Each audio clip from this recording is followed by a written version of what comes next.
கடகராசிக்காரங்க நல்லது கெட்டதை முழுசாக தெரிஞ்சவங்க, சந்திர பகவானை ராசி அதிபதியாக கொண்டவங்க, எல்லா இடங்களையும் நேர்மையும் உண்மையும் மட்டுமே நம்பக்கூடியவங்க. உங்களுக்கு சொந்தமோ பந்தமோ அது தப்புனா அது தப்பு தான், வெட்டு ஒன்று துண்டு ரெண்டுன்னு பேசக்கூடியவங்க. உங்களை ஒருத்தர் பஞ்சாயத்துக்கு கூட்டு போகிறாங்க அப்படின்னா நீங்கள் கூட்டு போகிற பக்கம்லாம் சப்போர்ட் பண்ண மாட்டீங்க. எந்த தரப்பில் நியாயம் இருக்குதோ அங்கே தான் நீங்கள் சப்போர்ட் பண்ணுவீங்க.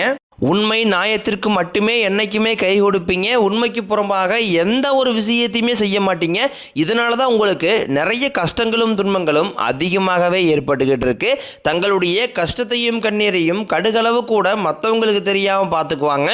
இதனால் பார்க்குறவங்க எல்லாருமே கடகராசியா இவங்களுக்கு என்னப்பா சூப்பராக இருக்கிறாங்க, இவங்களுக்கு என்ன குறைச்சல் அப்படின்னு தான் நினச்சிட்டு இருக்கிறாங்க. ஆனால் சாப்பாட்டு கூட கஷ்டப்படுறது உங்களுக்கு மட்டும்தான் தெரியும். கஷ்ட காலத்தில் திரும்பி பார்க்க கூட ஆள் கிடையாது.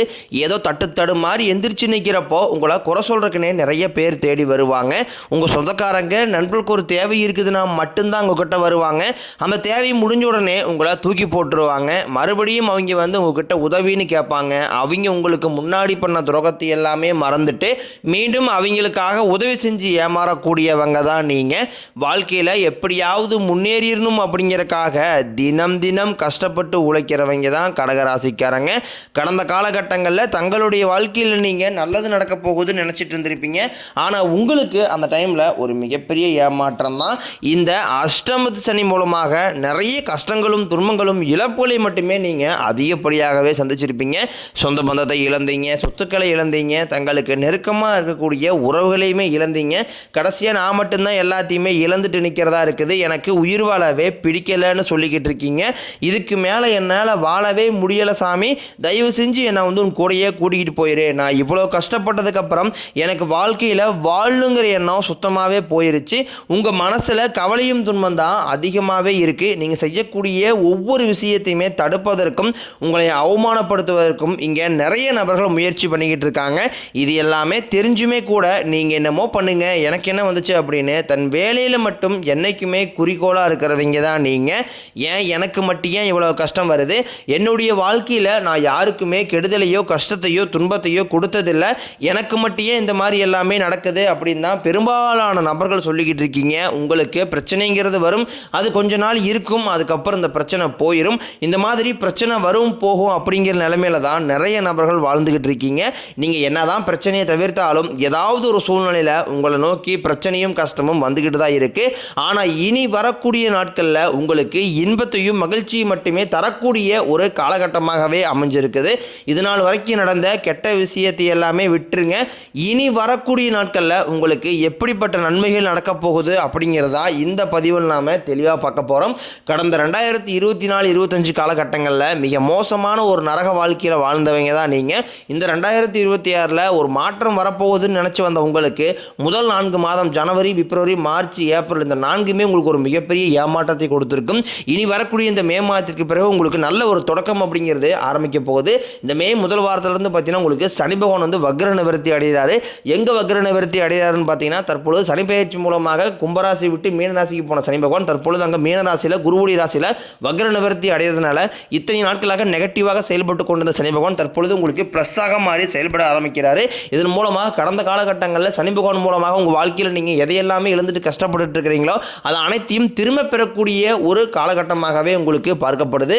அதை தொடர்ந்து பார்த்தீங்கன்னா உங்களுக்கு குருவுடைய வக்ர பெயர்ச்சி இத்தனை நாட்களாக குரு பகவான் பார்த்தீங்கன்னா உங்கள் ராசியில் 11ஆம் இடத்துல இருந்ததுனால தான் பொருளாதாரத்தில் மிகப்பெரிய ஒரு பின்னடைவும் ஏமாற்றமும் ஏற்பட்டு இருந்திருக்கும். தற்பொழுது 11ஆம் இடத்துல கூடிய குரு பகவான் 3ஆம் இடமான லக்னஸ்தானத்தை நோக்கி வரதுனால இத்தனை நாட்களாக கிடைக்காம இருந்த ஒட்டுமொத்த குரு பயிற்சி பலன்களும் தற்பொழுது உங்களுக்கு முழுமையாக கிடைக்க போகுது. இதன் மூலமாக பொருளாதாரத்தில் ஒரு மிகப்பெரிய ஒரு மாற்றம் அப்படிங்கிறது கண்டிப்பாகவே நீங்கள் வரக்கூடிய நாட்களில் கண்கூடாகவே பார்க்க போகிறீங்க. அதை தொடர்ந்து பார்த்தீங்கன்னா சுக்கிர பயிற்சி பொறுத்த வரைக்கும் இது 12 ராசிகளுக்குமே பொது பலன்களாகவே பார்க்கப்படுது. நிச்சயம் இதன் மூலம் இனி வரக்கூடிய நாட்களில் ஒரு உச்சத்திற்கு போகக்கூடிய வாய்ப்புகள் என்பது உங்களுக்கு அதிகமாகவே உள்ளது. இந்த மே மாதம் பாதியிலிருந்து பார்த்தீங்கன்னா உங்களுக்கு அதன் பிறகு உங்களுக்கு இந்த 5 வருடங்களுடைய சேர்க்கையானது இதனுடைய ஒட்டுமொத்த பலன்களும் உங்களுக்கு கிடைக்க போகுது. ஏன்னா அந்த 5 வருடங்களில் பார்த்தீங்கன்னா சந்திர பகவானும் உங்கள் ராசி அதிபதியாக இருக்காரு. நிச்சயம் இனி வரக்கூடிய ஒரு 8 மாதங்களை பொறுத்த வரைக்கும் உங்களுக்கு ஒரு மிகப்பெரிய ஒரு ராஜயோகத்தை கொண்டுள்ள ஒரு காலகட்டமாக தான் உங்களுக்கு வரக்கூடிய நாட்கள் அப்படிங்கிறது பார்க்கப்படுது. கடந்த காலகட்டங்களில் நல்ல ஒரு வேலைங்கிறது கிடைச்சிருக்காது. ஏதோ ஒரு கிடைக்கிற வேலைக்கு ஒரு 10,000 சம்பளத்துக்கோ 5000 சம்பளத்துக்கோ பிடிக்காத ஒரு வேலையை குடும்ப கஷ்டத்துக்காக வேறு வழியே இல்லாமல் செஞ்சுக்கிட்டு இருந்திருப்பீங்க. ஆனால் இனி வரக்கூடிய நாட்களில் நீங்கள் படித்த படிப்புக்கு ஏற்ற மாதிரியும் உங்களுக்கு பிடிச்ச மாதிரியும் நீங்கள் ஒரு அரசாங்க வேலைக்கு ட்ரை பண்ணாலும் சரி, இல்லை ஒரு ஐடி ஜாப்போ பிரைவேட் ஜாப்போ பேங்க் சைடோ நீங்கள் எங்கே வேலைக்கு ட்ரை பண்ணாலும் அந்த ஜாப் அப்படிங்கிறது உங்களுக்கு நிச்சயமாக கிடைக்க போகுது. கோர்ட்டு கேஸ்னு ரொம்ப நாட்களாக அலைஞ்சிட்டு இருக்கிற நபர்களுக்கு விரைவில் உங்களுக்கு சாதகமாகவே தீர்ப்பு வரும். சொத்து பிரச்சனையும் உங்களுக்கு சாதகமாகவே முடியும். சனி பகவானினுடைய பார்வை உங்களுக்கு நேரடியாகவே இருக்குது. இதன் மூலம் வருமானம் அப்படிங்கிறது பல வழிகளில் வரும். தொழிலில் லாபம் சற்று அதிகமாகவே கிடைக்கும். அரசியல்வாதிகளை பொறுத்த வரைக்கும் புதிய பொறுப்புகள் புதிய பதவிகள் எல்லாமே தானாகவே உங்களை வந்து சேரும். ராகு கேதுவால உங்களுடைய செல்வாக்கு உயரும், உடல் ஆரோக்கியம் மேம்படும், சங்கடங்கள் நீங்கும். மறைமுகமாக உங்கள் தொழில் வாழ்க்கையிலும் சரி இல்லற வாழ்க்கையிலும் சரி நிறைய நபர்களும் தொல்லை கொடுத்துருப்பாங்க. இனி அவருடைய தொந்தரவுங்கிறது முழுவதுமாகவே இருக்காது. கடந்த காலகட்டங்களில் நீங்களும் ஒரு கம்பெனியில் இரவு பகல் பார்க்காம உழைச்சிட்டு இருந்திருப்பீங்க. உங்களுடைய சொந்த கம்பெனியாக நினச்சி வேலை செஞ்சுருப்பீங்க. ஆனால் உங்களுக்கு இதனால் வரைக்கும் சரியான ஒரு அங்கீகாரம் அப்படிங்கிறது கிடைச்சிருக்காது. உங்களுக்கு அப்புறமோ கூடிய கூட நிறைய நபர்கள் வேலைக்கு வந்திருப்பாங்க. அவங்களுக்கு நிறைய சலுகை எல்லாமே கிடைச்சி நல்ல ஒரு முன்னேற்றத்திற்கு போயிருப்பாங்க. ஆனால் நீங்கள் மட்டும் எப்படி வேலைக்கு வந்து சேர்ந்தீங்களோ அதே மாதிரி தான் இன்னை வரைக்கும் இருந்திருப்பீங்க. ஆனால் இனி வரக்கூடிய நாட்களில் உங்களுக்கு சம்பள உயர்வு பதவி உயர்வு உங்களுக்கு மேலே இருக்கக்கூடிய அதிகாரிகளுடைய ஆதரவு முதற்கொண்டும் உங்களுக்கு கிடைக்க போகுது. இனி நினைச்சது எல்லாமே நடக்கும். தொழிலில் வியாபாரம் தடைகள் அனைத்தும் விலகும். லாபம் அதிகமாக கிடைக்கும். முன்னேற்றம் உண்டாகும். வரவேண்டிய பணம் விரைவில் கைக்கு வந்து சேரும். குடும்பத்தில் நெருக்கடிகள் விலகும். செல்வாக்கு அந்தஸ்து உயரும். வெளிநாட்டு முயற்சிகள் வெற்றியை தரும். தெய்வ சிந்தனை அதிகமாகும். பெரியோர்களுடைய உதவிகள் கிடைக்கும். உறவுகளில் இருந்த சண்டை சச்சரவு முழுவதுமாகவே விலகும்.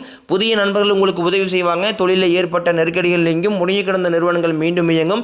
வியாபாரத்தில் எதிர்பார்த்த லாபம் கிடைக்கும். புதிய தொழில் தொடங்கக்கூடிய முயற்சிகள் அனைத்தும் உங்களுக்கு கண்டிப்பாக உங்களுக்கு வெற்றியை தரும். கடந்த காலகட்டங்களில் திருமண நிலை அப்படிங்கிறது பார்த்தீங்கன்னா உங்களுக்கு நிறைய பிரச்சனையும் சிக்கலுமே பெரும்பாலும் சந்திச்சிருப்பீங்க. இது குறிப்பாக பெண்களுக்கு ஏதாவது ஒரு வகையில் திருமணம் அப்படிங்கிறது எளிமையாகவே அடைஞ்சிருது. ஆனால் ஆண்கள் தான் ரொம்ப ரொம்ப பாவம். அடிச்சு பிடிச்சி நிச்சயதார்த்தம் வரைக்கும் போனால் கூட அக்கம் பக்கம் இருக்கிறவங்க தெரிஞ்சவங்கன்னு கெடுத்தவர்கள் நிறைய நபர்கள் இருக்காங்க. அது மட்டும் இல்லாமல் ஜாதகத்திலையும் பார்த்தீங்கன்னா சுத்த ஜாதகம் ராகுகேது ஜாதகம் செவ்வாய் ஜாதகம் இருக்கிறதுனால திருமண தடை அப்படிங்கிறது உங்களுக்கு அதிகமாகவே ஏற்பட்டுக்கிட்டு இருக்கும். இது அனைத்தும் இனி வரக்கூடிய நாட்களில் விரைவில் நிவர்த்தி அடைஞ்சு விரைவில் நீங்கள் திருமண வாழ்க்கைக்குள்ள அடி எடுத்து வைக்க போறீங்க. வாழ்க்கை துணையை இழந்த கடகராசி ஆண்களோ பெண்களோ அடுத்து வந்து செகண்ட் மேரேஜ் அதாவது இரண்டாவது திருமணம் பண்ணலாமா வேண்டாமா அப்படிங்கிற ஒரு மிகப்பெரிய குழப்பத்தில் இருப்பீங்க. அப்படி இரண்டாவது திருமணம் பண்ணும்போது சொந்தக்காரின் தப்பா பேசிடுவாங்களா, ஊர்காரின் தப்பா நினைச்சிருவாங்களா, அவங்க நினைப்பாங்க இவங்க நினைப்பாங்க அப்படின்ட்டு நிறைய நபர் வந்து இரண்டாவது திருமணத்தை பற்றி யோசிக்காம இருக்கீங்க. இப்போ இருக்கக்கூடிய பொருளாதார சூழலையும் இப்போ இருக்கக்கூடிய காலத்தை வச்சு பார்க்கும்போது ஒரு சிங்கிள் பேரண்டால் சொசைட்டியை சர்வே பண்ணுறது ரொம்ப ரொம்ப கடினம். நீங்கள் எதிர்பார்த்த மாதிரி நல்ல ஒரு மறுவாழ்க்கை அப்படிங்கிற நிச்சயம் அமையும். காதலிப்பவர்களுக்கு இந்த 2026 நிச்சயம் இனி வரக்கூடிய நாட்களில் அது வெற்றி பெறக்கூடியதாகவும் வீட்டில் போய் சொல்லும்போது பேரண்ட்ஸும் உங்களுக்கு முன்னாடி நின்று திருமணம் செய்து வைக்கக்கூடிய வாய்ப்புகளும் அதிகமாகவே உள்ளது. இனி வரக்கூடிய நாட்களில் கடினமான காரியத்தையும் சுலபமாக செஞ்சு முடிப்பீங்க. உங்கள் எளிமையான பேச்சு திறமையால் நீங்கள் அனைவருமே கவர்ந்து இருப்பீங்க. இனி வரக்கூடிய நாட்களில் பொருளாதாரத்தில் நல்ல ஒரு முன்னேற்றம் ஏற்பட்டு ஒரு பைசா கடன் இல்லாமல் இந்த மே மாதத்துக்கு பிறகு அனைத்து விதமான கடன்களையுமே கட்டி முடிக்கூடிய அளவுக்கு நல்ல ஒரு பொருளாதார மாற்றம் அப்படிங்கிறது கண்டிப்பாகவே ஏற்பட போகுது. முடிஞ்ச அளவுக்கு எல்லா விஷயத்தையுமே கொஞ்சம் ரகசியமாக வச்சுக்கிங்க. எதையுமே யார்ட்டையுமே ஷேர் பண்ணாத வரைக்கும் உங்களுக்கு எந்த ஒரு பாதிப்பும் கிடையாது.